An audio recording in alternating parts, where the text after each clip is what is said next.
Hello, everybody, and welcome to another cardio sock ECG of the week. We have a great case for you today, so let's jump right into it and have another look at the clinical vignette for this week.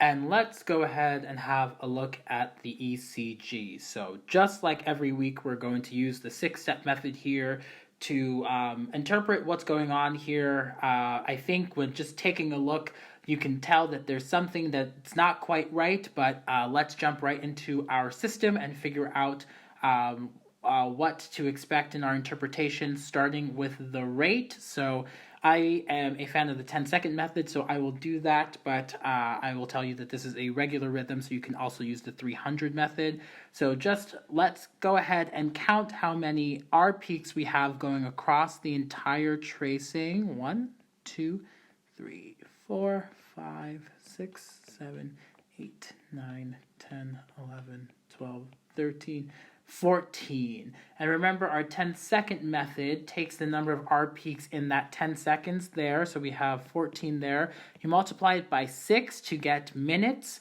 or a minute, rather. And then this is going to equal about 84 beats per minute for our rate. And very happy with that as well. If you use the 300 method, you'll find, it's somewhere, if you just look here, just a little bit longer than 3 large boxes. 3 large boxes would put the rate at about 100 beats per minute, but just because of the extra, you can expect that it will be just a little bit less than 100 beats per minute.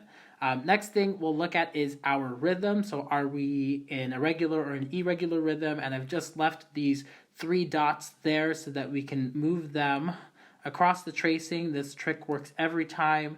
And just look to see that the R peaks are lining up, and just those first 3 or 4 seem to be doing so. So we can say that this is a regular rhythm, and I'm happy with that.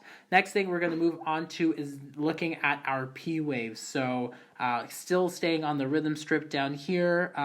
It's looking a little jumbled, right? If you're looking just there at that, but if this is your, if this is your QRS here, this is actually the T wave, and so this is your P wave there. You have another one there. They're all kind of coming in really close to those T waves, so you're seeing these kind of 2 bumps going across the tracing right next to each other, just the T wave followed by the P wave, and then a little bit of a gap before your QRS complex, which is a little bit of a hint to something that's happening a little bit later. But you have your P waves, and in this instance, yes, all of your P waves are followed by QRS complexes. So you can happily say that you've got that kind of good and going on, so that's fine. Let's now take a look at our PR interval. So that falls in really well right after looking at the P wave. So if we're looking at, let's say, this first P wave here that we can see, this from the beginning of the P wave to the deflection of the QRS, which is about here, is our PR interval. Now, I think we all want to remember that our PR interval, our normal PR interval, is meant to be less than 5 small boxes, and so that's 200 milliseconds in normal PR interval. So here we're already seeing, and maybe we'll just start from here, 1, 2, 3, 4, 5, 6, 7 boxes there. So that's well above the 5 small boxes that we expect in a normal PR interval. And if we just look at the next one, the P wave starts here, right? And we're counting to here. This is again 1, 2, 3, 4, 5, 6, 7, and a little bit small boxes as well. And you find if you count along, even if we skip one and start at this one here and count this, 1, 2, 3, 4, 5, 6, 7, and a little bit. So this is a prolonged PR interval, but every PR interval seems to be the same duration. And that duration, if you remember, our small boxes are 0.04 seconds. and we said that there's 7 of them, and that's going to give us a PR interval of 0.28 seconds, or this is also 280 milliseconds if you want to count that way. So that is our PR interval. Next thing, let's go and look at the QRS complexes. Now, I think if you're looking at this from the zoomed out one, this is, I think, the first thing that jumps out to you as being kind of odd. And so just, you can pick any lead. We'll maybe look at AVL, just because it has an upward deflection. And again, right, our normal QRS duration is less than 120 milliseconds. So this is 3 small boxes, just as a reminder. So let's count it out. This is the beginning of the QRS, 1, 2, 3, and then you're getting maybe a little bit more than 3. So it's like 3 and a little bit. This one too, you can see starting from here. This is 1, 2, 3, and a little bit. So you actually also have a prolonged QRS complex in that as well. Or a wide QRS complex is kind of a better way to put it. So that is another interesting thing to look for. And then in our ST segment, if you're looking at, again, our ST segment is usually coming up from the downward deflection of the S wave and then the isoelectric point before you kind of go up and you hit your T wave. And it's really hard to, I guess, tell. Like, this is what we'd expect your ST segment to be.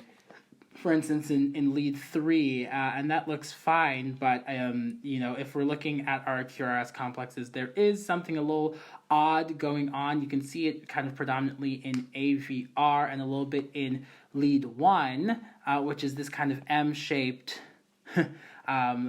Like dual peak QRS complex. You can see it. It's probably just better to draw it on the actual peaks like this. And if you remember from a few weeks back, we were saying that complexes that kind of look like this are indicative of a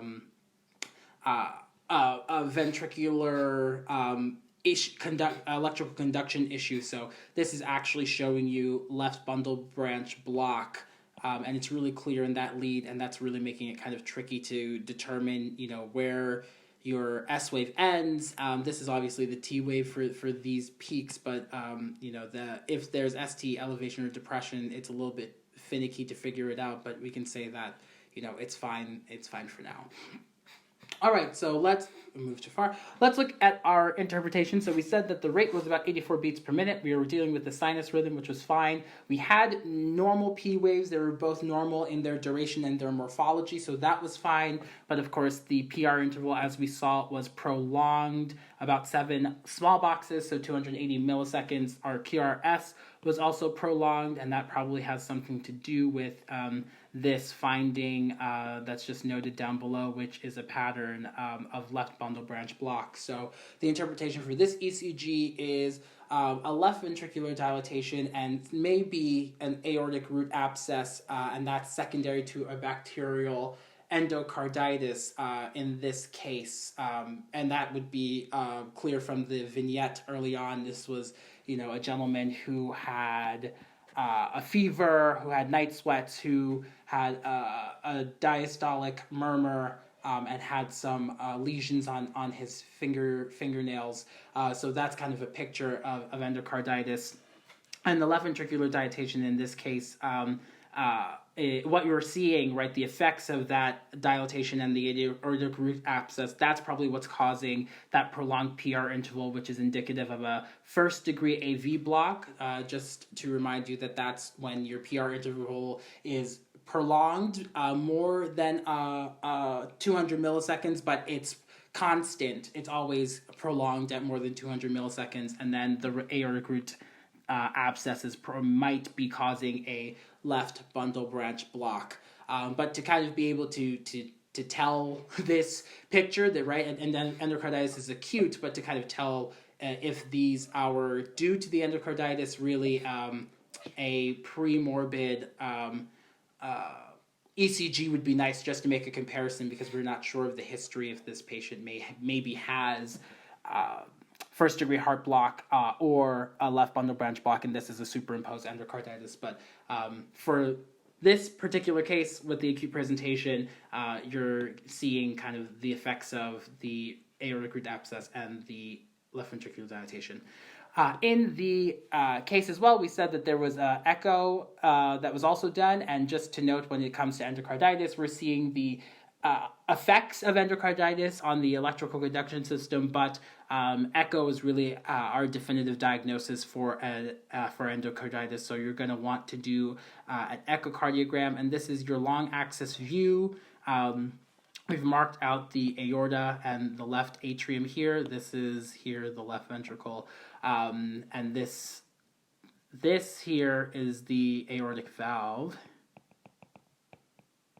So what we're looking at in this particular echo is this thing here, and you can also see a little bit of it there. And just to compare it to a normal one, and then we'll look at our findings. This is your normal echo in the same long axis. Again, left atrium here. This is your left ventricle. The aortic valve is here, and then this is kind of your outflow tract for the aorta, and this here is your mitral valve.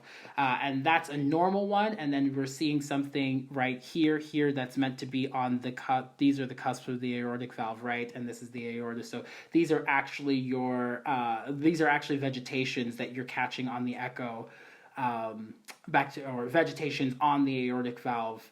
And so that's something to keep in mind. And that's going to be part of your diagnostic criteria for determining if this is endocarditis or if there's something else going on, which is great.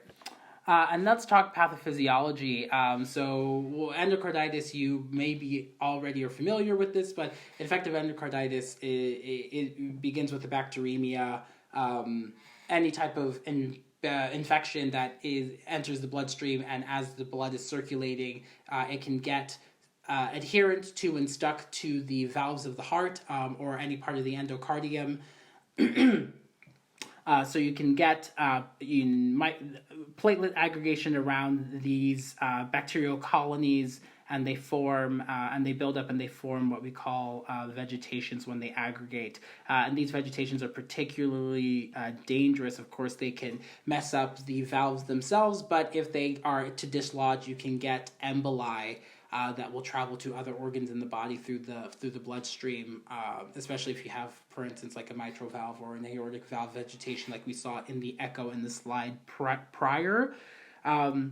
And just kind of note, a little bit of something to keep in mind is that damaged heart valves are more susceptible to infection. So if you have anyone who has a mitral valve prolapse or any other disease that might affect the heart valves themselves, they might be at a greater risk for developing infective endocarditis. That's just because it's easier for the bacteria to adhere to those damaged valves. And just a look at the microbiology, you should know the number one cause is Staph aureus, really quickly followed by the viridans streptococci group of bacteria. So those are your major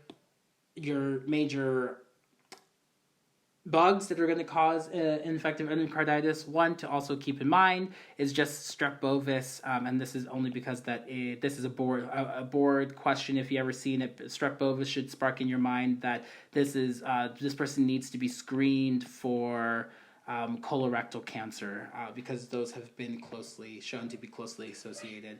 Epidemiology, like all infections, it can come in two forms: community acquired and hospital acquired. The incidence is about 11 to 15 per 100,000 people. More and some risk factors just to keep in mind. Older people, remember again, damaged valves can allow bacteria to adhere a little bit easier. More common in males. I think IV drug use is a number one risk factor as well. So those are those patients. This is also a board thing to keep in mind, that they're at primary risk for tricuspid endocarditis. So that's just to keep in mind. Poor dentition, so dental caries can be a cause if you have a dislodge of any kind of oral flora, oral bacteria that can cause an endocarditis. And then we said again, comorbid conditions, so a lot of your structural valve issues, any structural heart disease, valvular disease, congenital heart disease, they put you at increased risk, and anything that you can be determined as a foreign body, intravascular devices, or even being on hemodialysis and having kind of open shunts for that. And of course, immunosuppression with HIV can be a risk factor as well. So those are things to keep in mind in your patient history. Clinical presentation, so there are some things to keep in mind, right? So it's an infection. Fever is going to be, you're going to have a fever in most cases. One thing to listen for or look out for is a new or a changed murmur. So if a patient had a normal heart before, has a new murmur associated with the fever, possible weight loss, night sweats, you're probably looking at a picture of infective endocarditis. Similarly, if there's a pre-existing murmur and there's a change in that murmur, that may be caused by endocarditis as well. You also get these other complications that we're showing here. So you get Osler's nodes that have on the fingers, and Janeway lesions you'll find on the palms of the hands, these splinter hemorrhages also in the fingernails, and Roth spots, which you can find, they're here in the retina on clinical examination. And all of these are just different forms of embolic complications. Myalgia, shortness of breath, all kind of things to keep in mind. Something which is a major thing to just think of is that these core symptoms, fever with a new or changed murmur, are really painting a picture for endocarditis, and your clinical exam and your investigations are really going to help to paint that picture for you. Something that you must keep in mind when you're looking at a possible endocarditis picture is the Duke criteria. So this is just a criteria that's going to help you determine either definite endocarditis or possible endocarditis, and they kind of break it down into major and minor criteria, which are just listed here. Your majors are like positive blood cultures or new regurgitant murmur or image evidence on echo of infective endocarditis, and then your minor criteria are your any predisposition. We talked about IV drug use or structural heart diseases, vascular complications like your septic emboli, or these other phenomenon like Janeway lesions, Osler's nodes, are your minor criteria. So a definitive picture of endocarditis is going to be obvious if you have a vegetation. That's like the number one. But you can also get a definitive diagnosis with two major criteria alone, one major and three minor or five minor criteria. And then your possible endocarditis would be just to a lesser extent of that, one major and one minor or three minor criteria. So keep that in mind. Know your major and minor criteria, and you'll be able to really paint a picture of if this is endocarditis likely or not likely. Investigations, so it's an infection, so blood cultures are going to be kind of the number one that you're going to look for. Also pull your standards like FBC, UNE, LFT, CRP, and just to rule out, for instance, autoimmune, you might do a rheumatoid factor, but you're going to want to do some serology and blood cultures.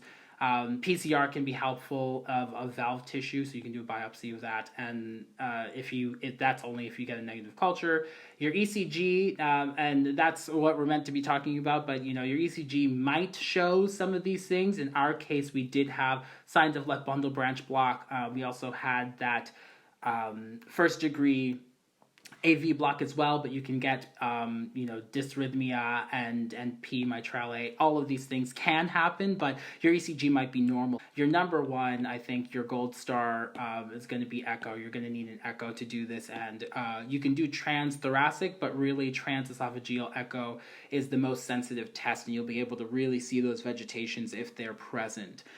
You can also do CT, chest x-ray, and just as screening, right? Because if you have other emboli or evidence of systemic emboli, you might find that on a chest x-ray or a CT or an MRI. And now on to treatment. So antibiotics. This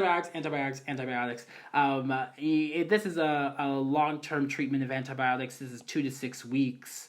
or over in a new valve, or if it's a prosthetic valve, you might have to go longer with about 6 weeks or more of treatment. But it'll be based on the guidelines of whatever hospital that you're kind of working in. But common things that you might use are amoxicillin with benzylpenicillin plus gent, vancomycin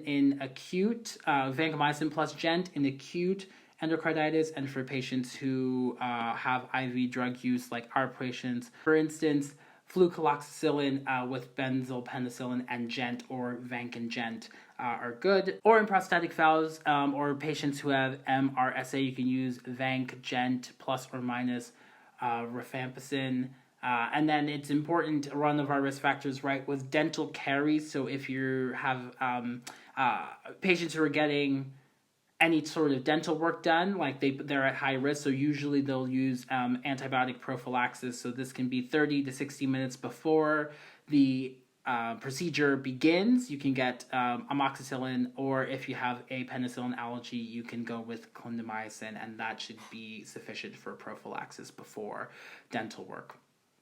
The other flip side is surgical management, which is a possibility. So these are just surgical interventions that are meant to remove any infected or damaged tissue, drain abscesses that might be present in the heart, or do a valve replacement if the valve is terribly damaged. So these are just the indications for urgent surgery, and this would be based off of a severe murmur caused by major damage to the valve done by the vegetation, or if you have vegetations, large vegetations on any of your valves, or if there's a risk of embolization. And then also, for instance, in our patients, we were seeing that prolonged PR interval, so onset of AV block that indicates an aortic root abscess or some sort of block of the aortic root might be problematic and a cause for surgical intervention. Presence of recurrent emboli, prosthetic valves, or persistent tricuspid valve vegetations, again, larger than 20 millimeters, and that's your surgical options. So let's look at our takeaways. Pathogenesis, right? So infective endocarditis is a bacteremia. It starts with a bacteremia that then becomes lodged and starts to build as a vegetation in the endocardium, or on your heart valves. Your risk factors: poor detention, IV drug use, which is the case in our patient, elderly people, or valvular or structural heart diseases are the major ones. This is a nice little mnemonic for the clinical manifestations from Jane. And if you can remember, that stands for fever, Roth spots, Osler's nodes, murmur, Janeway lesions, anemia, nail bed hemorrhages, and that's splinter hemorrhages, and then emboli. So from Jane would be the clinical signs of infective endocarditis. Again, your ECG might be normal, but you can get other signs like the left bundle branch block, which is what we had in our patient this week. Investigations: you're going to do blood cultures. You want to do an echo because that's going to be a definitive diagnostic criteria ultimately. Your standard bloods, and then you can do other imaging if there's a risk of emboli. Use the Duke criteria, or the modified Duke criteria, with the major and minor aspects to see what if you have a definitive picture versus a possible picture, or if you can rule out infective endocarditis. And your treatment is going to be antibiotics medically, or surgery for valve replacements, or for any of the other indications mentioned on the slide previous. Especially with potential dental work, you're going to want to use antibiotic prophylaxis before dental procedures. Ensure that good hygiene is maintained, and with the risk of IVDU, safe needle usage and needle exchange or clean needle usage would be important to prevent tricuspid endocarditis. And that brings us to the end of another case of ECG of the week. Keep on following us here on YouTube for more interesting cases. Look back at our old videos, and hopefully you enjoyed.